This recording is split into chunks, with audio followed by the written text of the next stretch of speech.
제가 얘기 시작해요? 예예. 조금만요.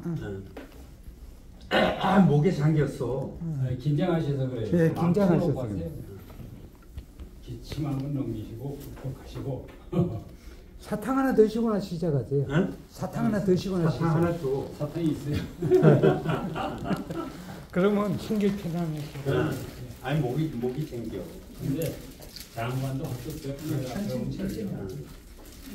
잘 나가는 사람도 카메라 딱 보면 긴장이 돼가지고.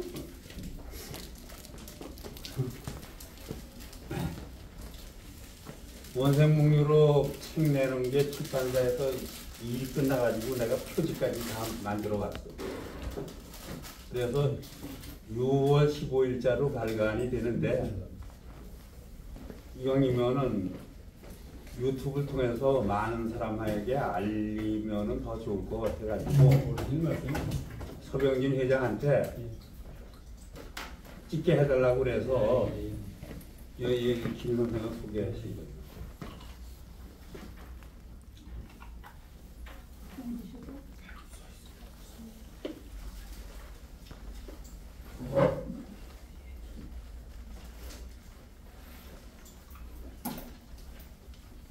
이 사탕을 다 먹은 다음에 시작하자. 예, 천천히 하세요.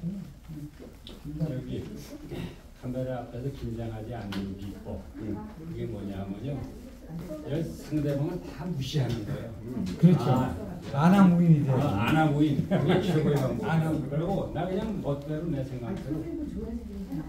나중에 이게 나간다 생각하지 마시고 그냥 친한 사람한테 얘기해주는 그런. 제가 방송 한 15년 해봤고 고생을 안 했죠. 마음 편안해지고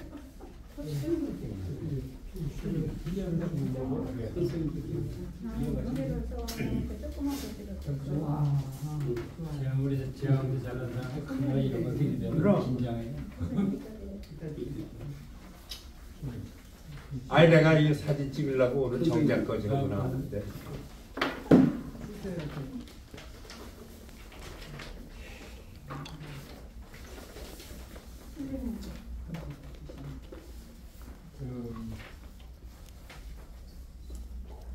한강서 오셨어요? 아빠 봤어?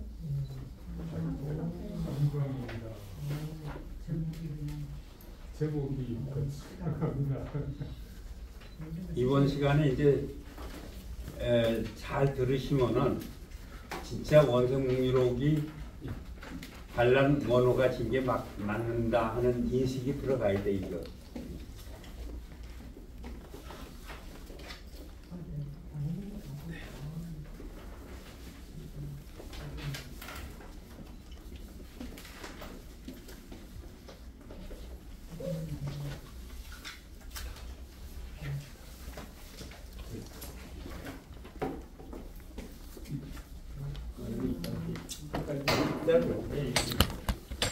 지금 뭐 오로지 원생목류로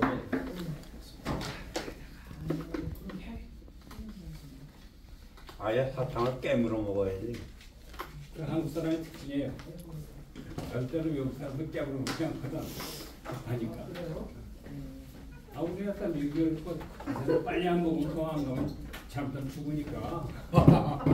그 원리가 그거예요. 한국 사람 급한 이유가.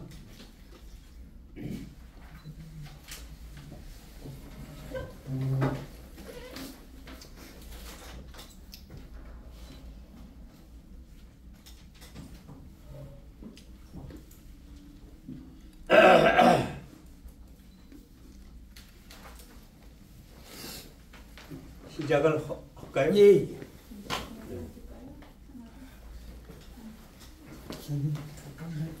잠깐 여기로 조금만 갈게요.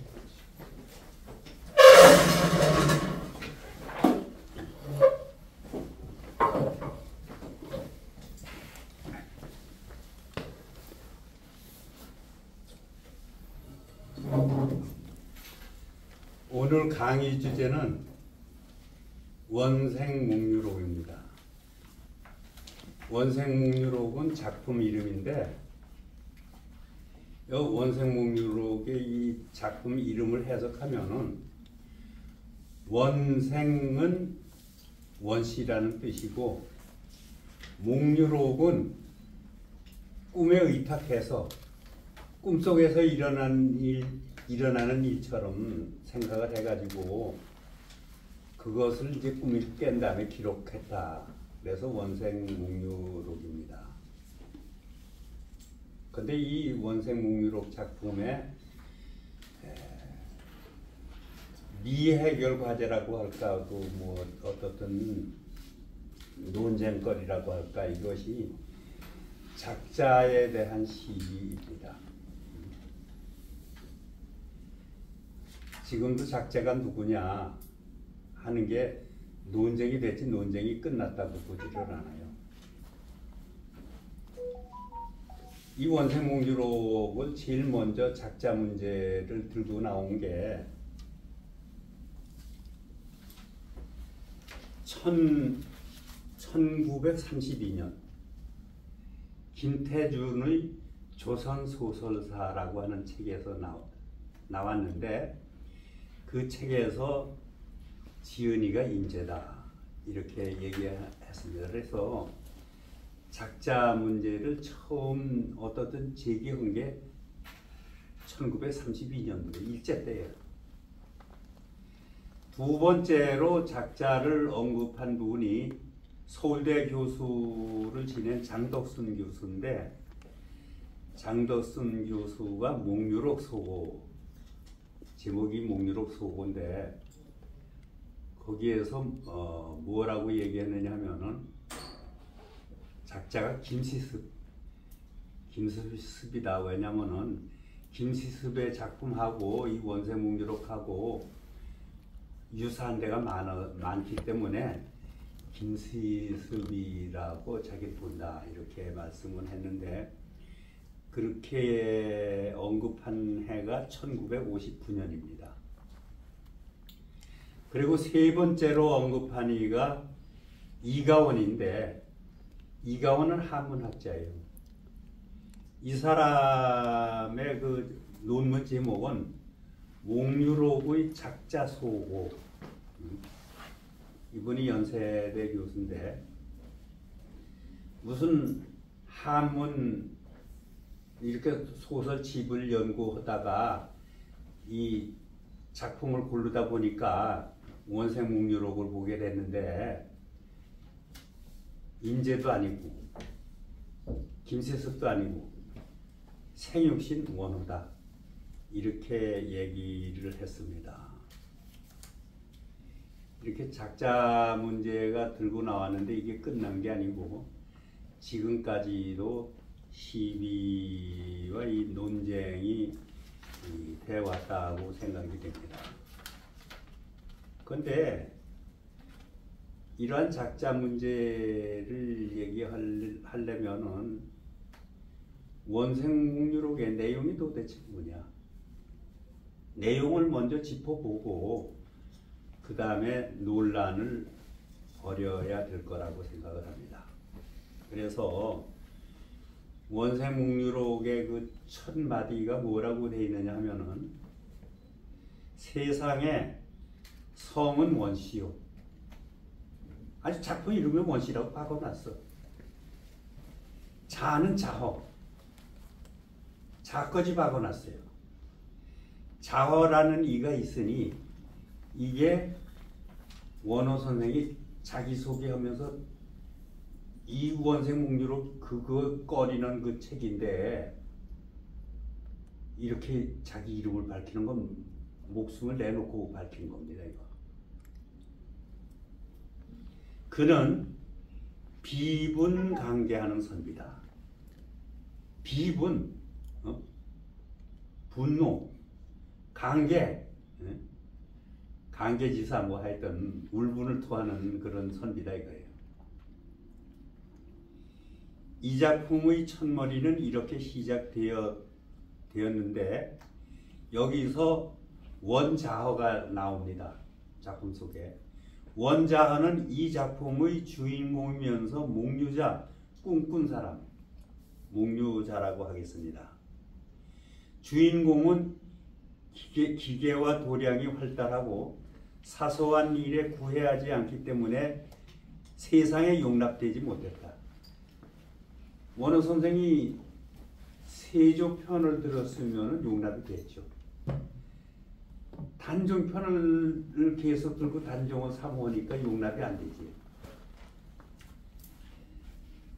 세상에 용납되지 못했다는 것이고, 여러 번 나은의 한을 품었으며 원원의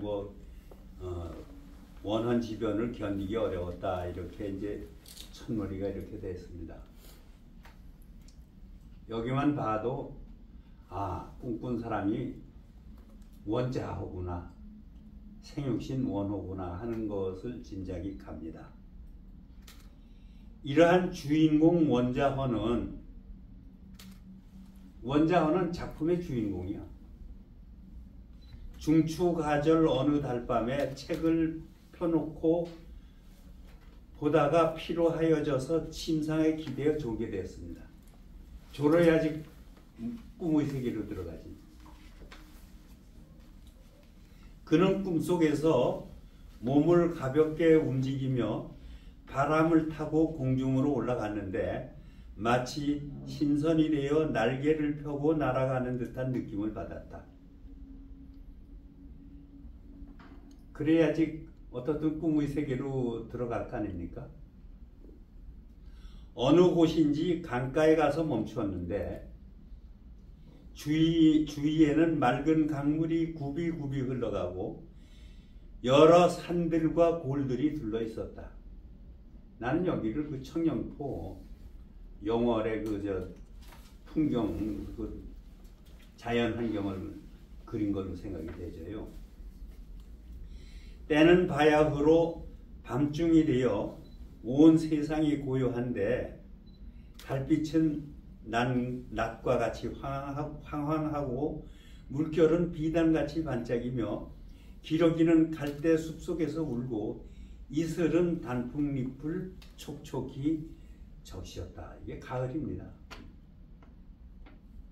이때 원자허는 쓸쓸한 마음이 들어 사방을 둘러보고는 길게 휘파람을 불며 부질없이 시한수를 읊었다. 그러면서 시한수 읊었는데 그 시의 내용이 다 얘기할 수는 없고, 시에서 임의 홀령은 어디 갔느냐고 하면서 죽은 단종을 찾고 있었어요. 임의 홀령이 산 단종을 찾는 게 아니라 이미 단종은 죽은 상태예요. 임의 홀령은 어디 갔느냐고 하면서 죽은 단종을 찾았습니다. 이처럼 시 한 수를 읊고 나니 갈대밭 깊숙한 곳에서 호련히 한 사람의 훤칠한 사내가 나타납니다. 이게 복권자예요. 그는 복권을 쓰고 야복을 입었어. 복권은 그 고려말 조선 초기에 좀 머리에 두건 이렇게 쓰고 다니는 걸 복권이라고 그래요. 복권이란 도복에 갖추어서 쓰던 쓰개의 한 가지로 검은 헝겊으로 위는 둥글고 삐죽하게 만들었다. 뒤쪽으로 넓은 자락이 길게 늘어지고 양옆에 끈이 달려 둘러매게 되어 있는데 옛날 은사들이 즐겨 쓰던 거예요. 벼슬 한 사람이 아니고 그냥 벼슬 물러난 은사들. 그러니까 복권자라고 이름은 안 밝혔지만 복권자는 은사, 벼슬 끝나고 숨어 사는 사람이에요.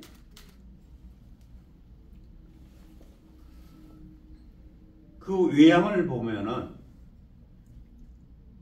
그 복권자의 외양 모습, 이목이 청수하여 패기가 있고 늠름한 모습이 수양산의 옛 선비와 같다. 수양산의 옛 선비가 누구냐면은 은나라 때, 은나라 주나라 때 뭐야 그 저기 절개를 지키느라고 수양산에 들어가서 고사리 캐먹던 사람을 얘기하는 겁니다. 백이와 숙제. 여기서 수양산이라는 이름은 중국의 산서성 영제현과 하수성 노령현과 우리나라 황해도 등 여러 곳이 있는데 어느 곳에나 백이 숙제를 제사 지내는 사당이 있어.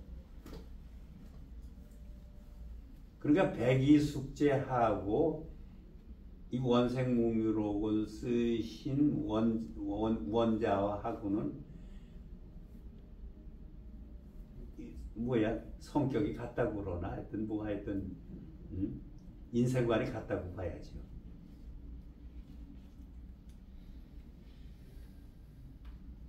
백이 숙제는 무왕이 세운 주나라 땅에서 나는 곡식을 먹기 싫다고 해서 수양산에 들어가 고사리 캐먹고 살다가 굶어 죽었습니다. 그런 충의 지사예요. 그러면은 복권자를 자꾸 추강남효원이라고 그러는데 추강남효원이 될 수가 없잖아요. 이렇게 두권을 쓰고 야복을 입은 사람은 늙은 사람이고 나이가 많은 사람이고 백이 숙제처럼 살고 있는 사람이 이래야지 복권자가 될 수 있습니다. 복권자가 앞으로 다가와 허리를 굽혀 인사하며 자헌은 원호 선생의 자입니다. 자헌은 어찌하여 이렇게 더디오십니까? 우리 임금님께서 맞아오라는 분부십니다. 우리 임금이 단종이야. 그러니까 단종이 신부를 보낸 거예요. 복권자한테.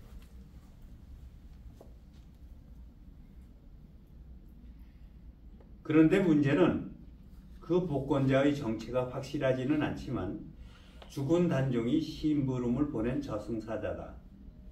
그래서 원자헌은 사람을 얼른 알아보지 못하고 산귀신이나 물귀신이 아닌가라고 생각하면서 대답을 빨리 하지 못했다.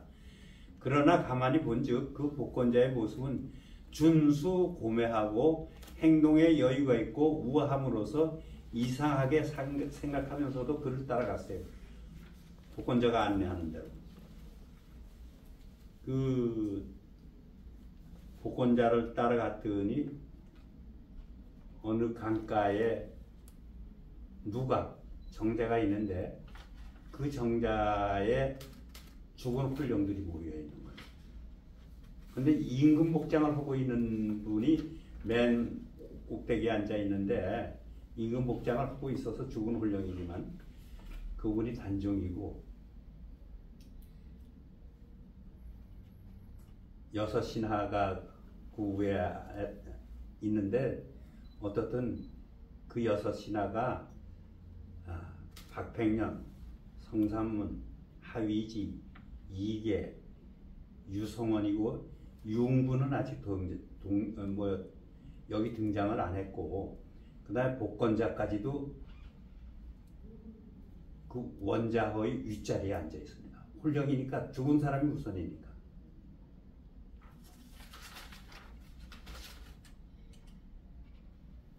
그래서 이제 인사를 거기서 이제 나눴는데 원자허가 이제 자리를 좌정하니까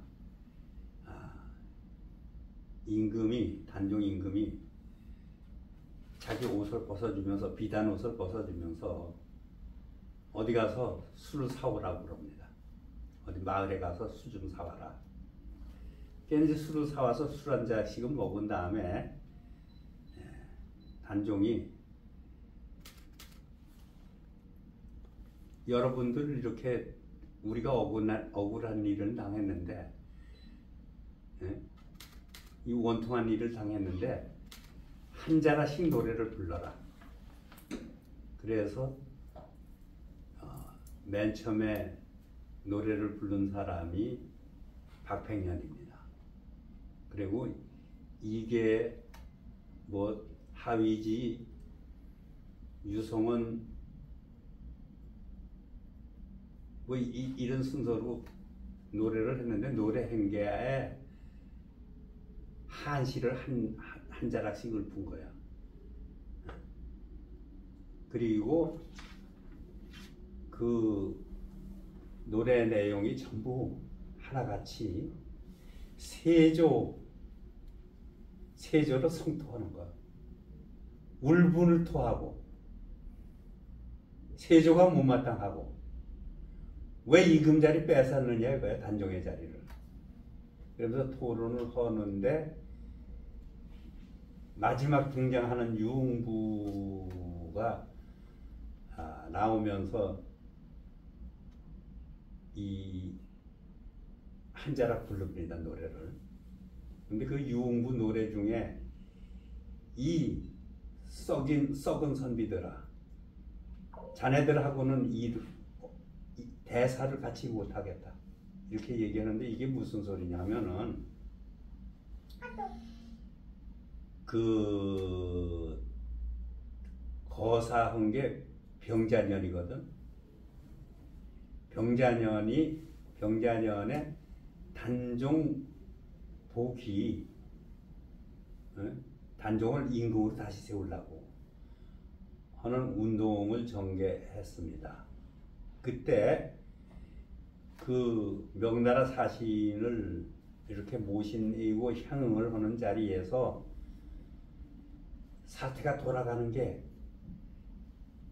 각본대로 잘 안 돌아가.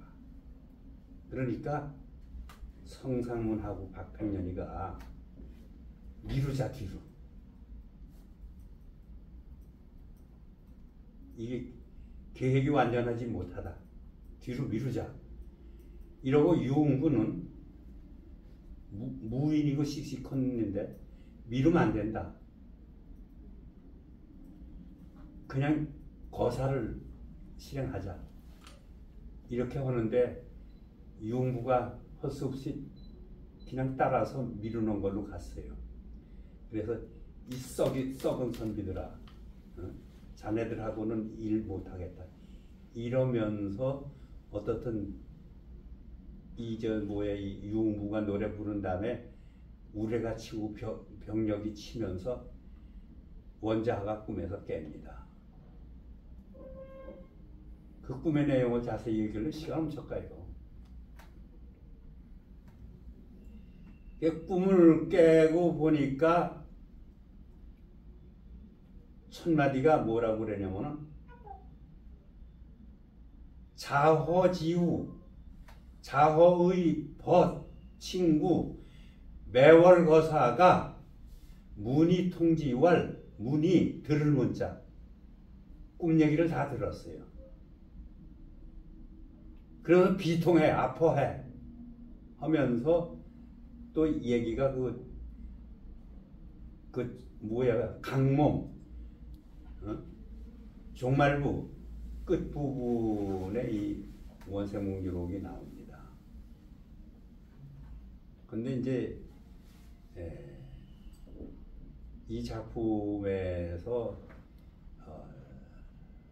많은 이견이 있는 게 세 가지가 있습니다. 목류자 원자하어가 생육신 원호라는 설하고 백호 임재라는 설. 그 다음에 복권자 은사를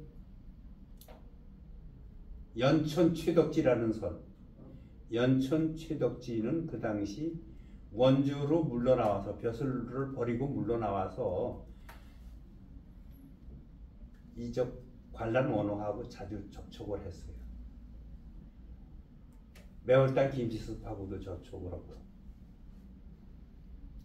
그 최덕지 복권자가 최덕지다라는 설하고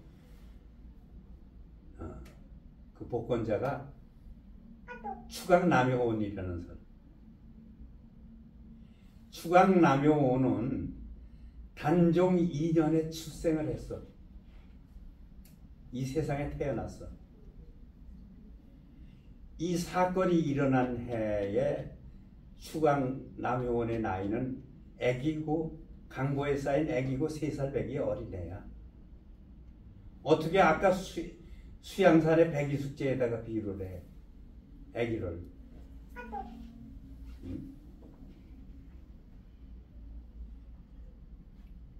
그 복권자가 누구냐 하는 게 이론이 있고, 세 번째로 자허지우, 자허가 꿈에서 깬 다음에 매월거사가 옆에 있어요. 같은 생육신이니까 듣고서, 귀로 듣고서 비통해야 했다는 거예요.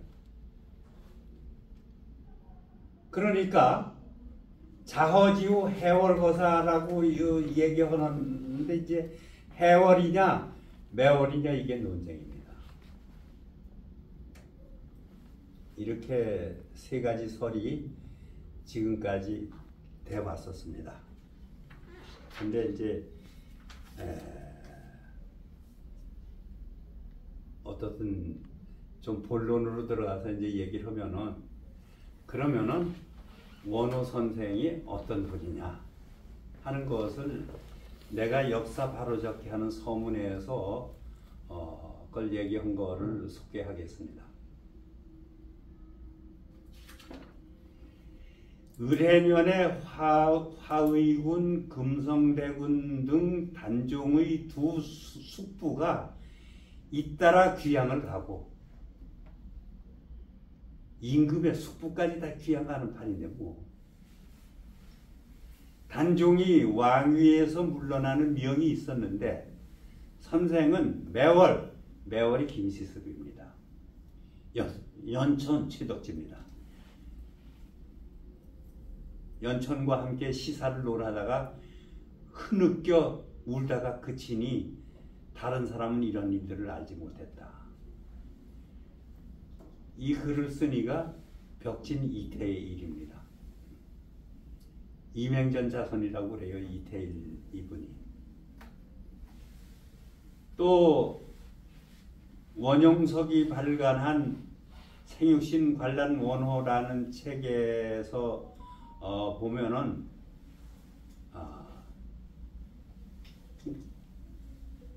이 유장을 쓰신 분이 벽진 이태일인데, 이 글에서 매월은 김시습이요,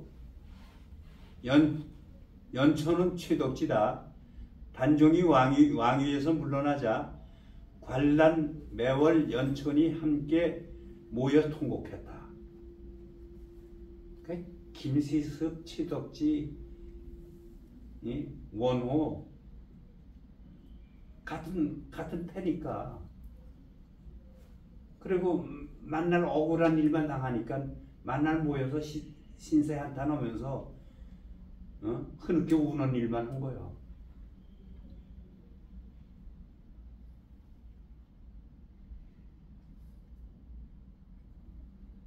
이러한 내용이 벽진 이태일이 쓴 기록에 있는데, 이것을 복권자를 추광남용은 매월을 해월거사, 지은이를 원호가 아니라 임제라고 계속 우기겠느냐, 이게 내 질문입니다.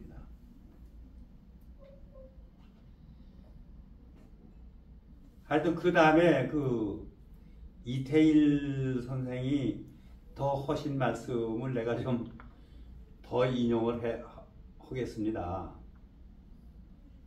선생 역시 기미를 보고 물러나 숨어서 기자의 명의의 가르침을 실천하셨고, 우리 선조는 단종의 복을 입을 듯만 가졌는데, 우리 선조는 이맹전입니다. 우리 선조는 단종의 복을 입을 듯만 가졌는데, 선생께서는 3년상을 입으셨어. 아버지 돌아가시면 3년상 복 입듯이 단종 돌아가신 다음에 3년상 복을 입은 분이 관란 원호입니다.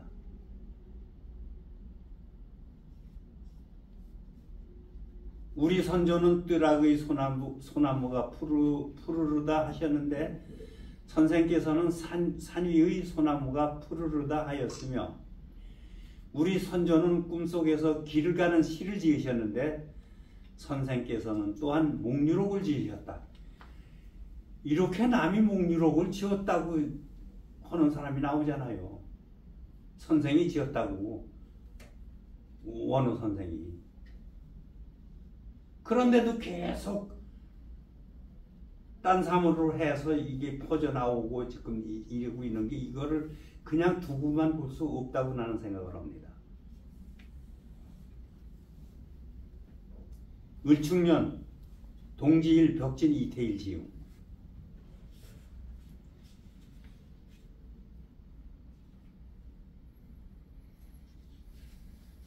그 다음에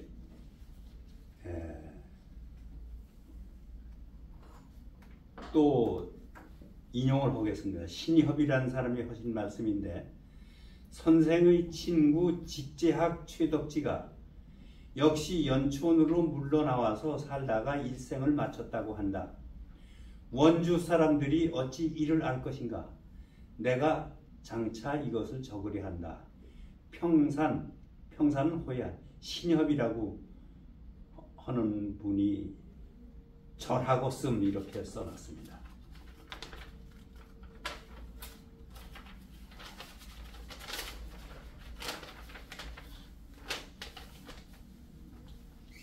연촌 최덕지는 1455년생입니다. 연촌 최덕지는 1455년생이 아니고 1455년 그의 나이 72세에 돌아가셨어요. 그러니까 영혼이라 이거예요. 영혼은 복권자 노릇을 할 수가 있는데 살아있는 추강남영혼은 애기지만 살아있는 사람은 복권자 역할을 할 수가 없어요. 병자 사화 당시는 이미 죽은 영계의 인물이니 복권자 역할을 할 수가 있습니다. 최덕지는.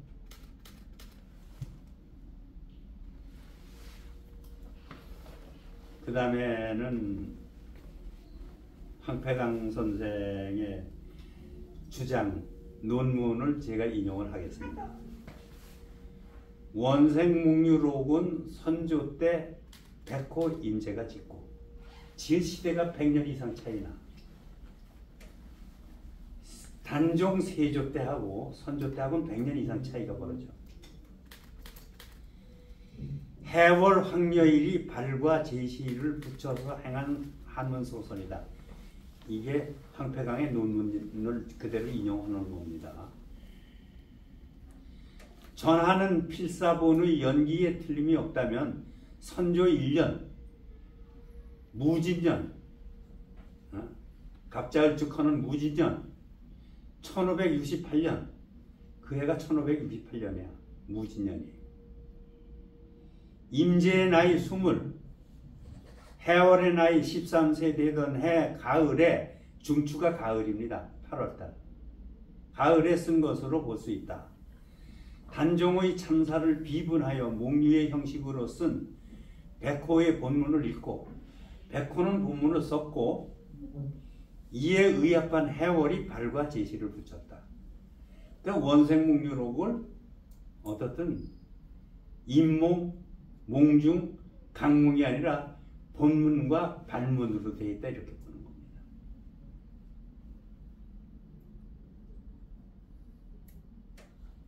해월거사지 임백호 소기 이게 황폐강에 근거하는 글입니다.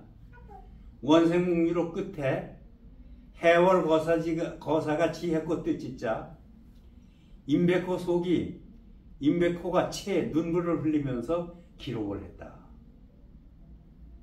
해서 당국이 꺼리는 단종사를 언론한데 책임을 두 사람이 나누어질 뜻을 분명히 했다. 여기까지가 황폐강의 논문 주장을 제가 인용한 겁니다. 그 다음에 제가 비평하는 거를 읽으면서 설명을 하겠어요. 인용문은 황폐강의 논설인데 핵심은 원생묵류록의 지은이가 백호 임제라는 것이다. 선조 1년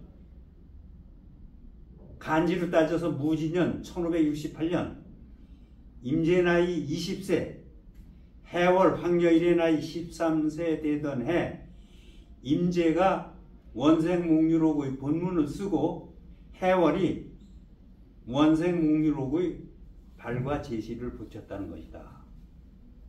내가 이 황폐강의 주장을 다시 한번 되풀이해 본 거예요. 여기서 문제점을 지적해 보면은 임제는 20세 이후에 글 공부를 시작했어요. 한문. 그 전에 공부 안 했어. 이리 뛰고 저리 뛰고 실컷 놀았지. 20세 이후에 글 공부를 시작한 것으로 알고 있는데 이제 겨우 한문 공부를 시작한 사람이 어떻게 그 심오한 내용의 한문 목류록 본문을 쓸 수 있다는 것인지 이해가 안 되고, 내가 납득이 안 된다는 얘기 맞잖아요.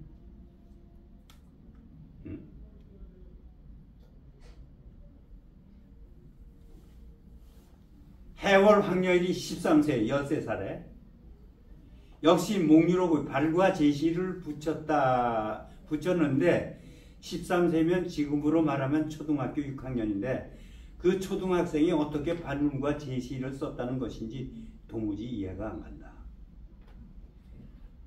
아까 얘기했지만 자허지우 문의통지발이야. 원자해 벗 매월거사가 귀로 듣고서 꿈 이야기를 듣고서 비통해서 얘기하는 거야. 임제는 그 당시 나주에 살고 나주 임시입니다. 황여일은 저 영덕 평해 경상도 저 바닷가에 살아요. 한 사람은 13살이고 한 사람은 20살이야. 한 사람이 본문 쓰고 한 사람이 반문 썼대. 목류록은 대개 인몽, 몽중, 강몽의 구조로 되어 있다. 이것을 무시하고 본문과 발문의 구조로 되어 한 사람은 목류록의 본문을 쓰고 다른 한 사람은 목류록의 발문을 써서 목류록이 한 사람의 작품이 아니라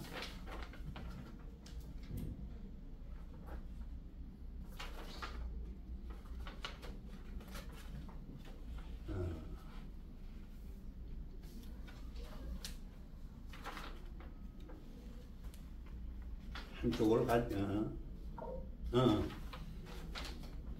한 사람의 작품이 아니라 두 사람의 공동작이다 하니 작품을 제멋대로 해석해도 되는 것인지 묻고 싶다. 내가 자꾸 묻는 거예요. 이해가 안 가니까. 그 다음은 해월거사 명칭 문제이다. 거사란 숨어 살며 벼슬을 하지 않는 선비, 출가하지 않은 사람으로서 법명을 가진 남자, 아무 일도 하지 않고 놀고 지내는 사람이라고 국어 사전에 설명되었다. 나이가 13세인 해월거사는 위의 세 가지 중 어느 한 가지도 해당 사항이 없어. 거사가 아니야. 해월은 벼슬을 승승장구해서 높은 벼슬을 많이 했어요. 은퇴한 것도 아니야. 근데 어떻게 매월거사가 아니고 해월거사야. 해월거사하고 생신 원호하고는 출생연도로 따져보니까 160년 차이가 나. 그 갖다 붙일 거 갖다 붙여야죠.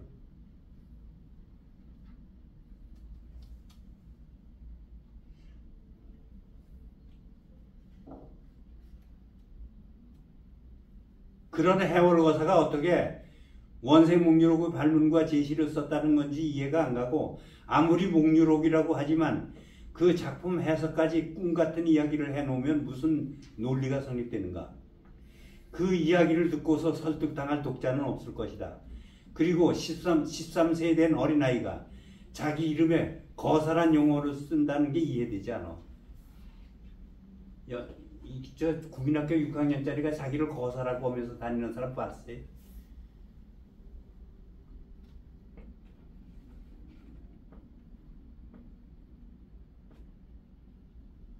13세 된 아이가 자기 호나 이름에 거살한 용어를 붙여 썼을 리 만무하다. 난 그런 일이 없었다고 보는 거예요. 황폐강이 이처럼 터무니없는 주장을 하는 것은 해월거사지 채임백호 속이라는 구절 때문입니다. 지, 뜻지자, 지란 맞출지 기록할지의 의미가 있습니다. 전기문이나 어떤 상황을 기록해 둔다는 뜻입니다. 해월거사지가 채임백호 속이는 눈물을 흘리면서, 채는 눈물을 흘린다는 채자야. 눈물을 흘리면서 원생목리록을 기록했다. 기록할 기자. 기록했다는 뜻입니다.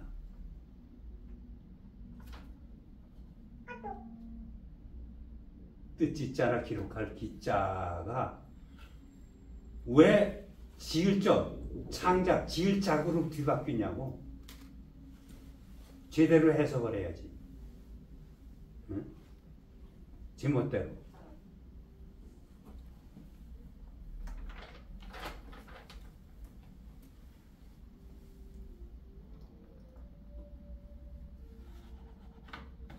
채임백호 속이란 임백호가 울면서 원생목리록을 기록했다는 뜻이다. 자기나 저술의 의미가 아니다. 그런데 원생목리록을 지은 것으로 해석해서 원생목리록의 지은이가 임재라고 한다. 이렇게 비약시켜도 되는 것인지 묻고 싶다. 나는 계속 묻는 거예요. 다음은 추강 남효원은 그의 문집에서 남효원이 원생목리록을 직접 읽었다는 기록이 나옵니다. 그 추강 문집에 있었다는 기록을 제가 번역한 것을 읽겠습니다. 이 글을 살펴보면 우원이다. 그러므로 독자 중에는 작가의 의도를 구별 못하는 사람이 많이 있다. 여기서 말하는 5사람은 대개 육신을 가리킨다. 제1은 박팽년이고 제2는 성산문이고 제3은 하위지고 제4는 이계이고 제5는 유성원이다. 한 사람의 지조 있는 선비는 유흥부이고 복권을 쓴 사람은 선생을 일컫는다. 추강선생 문집 권지팔 척유 원생목리록 이렇게 되어 있습니다.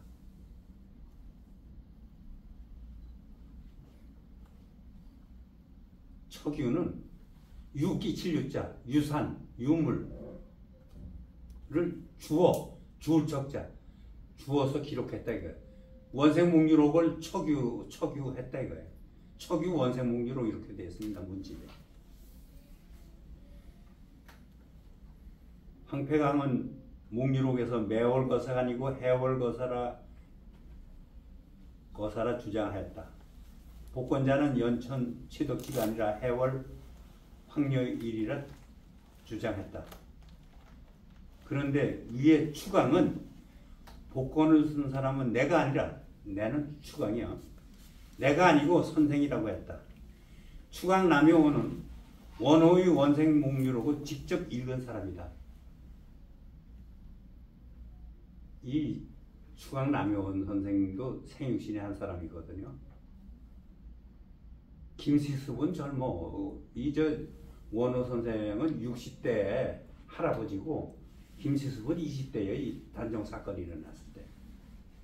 그런데 그때 이제 3살짜리라고 하지만 커가지고 김시습하고 아주 친하게 지냈어요.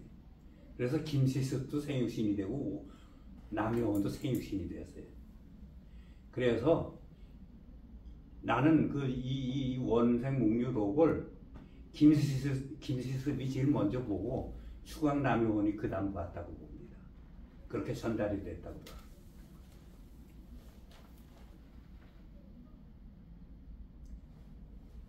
추강남효원은 원호의 원생목류록을 직접 읽은 사람이다. 그래서 그 앞에 척유라는 말을 놓았다. 끼칠유자. 얘는 예전 사람이 끼친 훈계, 후세 사람을 위하여 끼쳐둔 교훈이라는 의미가 있는데 그 교훈적인 것을 주었다. 이거 주웠어. 물건 줍듯이.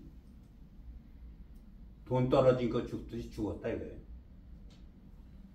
이래도 복권자를 연천 취덕지라 하지 않고 추강남효원이라 할 것인가? 추강남효원은 이미 원생목류록을 김시습한테 넘겨받아서 읽고 평까지 한 사람이다.